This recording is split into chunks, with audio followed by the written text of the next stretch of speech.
13.5 বছর সারা বাংলাদেশের সমস্ত দলীয় কার্যালয়গুলো সিলগালা করে বন্ধ করে রাখা হয়েছিল।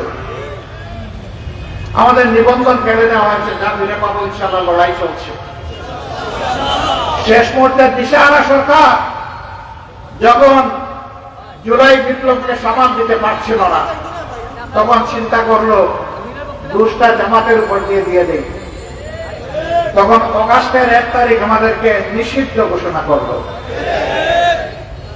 শুধু একটা কথা বলেছিলাম, হে আল্লাহ, আমাদেরকে যারা নিষিদ্ধ ঘোষণা করেছে তারা যদি হকের পথে থাকে তাদেরকে সাহায্য করো, আর তারা যদি জালিম হয় তাহলে তাদেরকেই তুমি নিষিদ্ধ করার ব্যবস্থা করে দাও।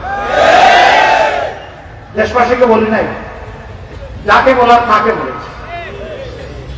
যার হাতে আসমান জমিনের চাবি, মাকালিদুস সামাওয়াতি ওয়াল আরদ, তাকে বলছি আল্লাহ, ওরা হকের উপর থাকলে ওদেরকে রাখো, আর না হকের উপর থাকলে তুমি তোমার বিচার তুমি করো।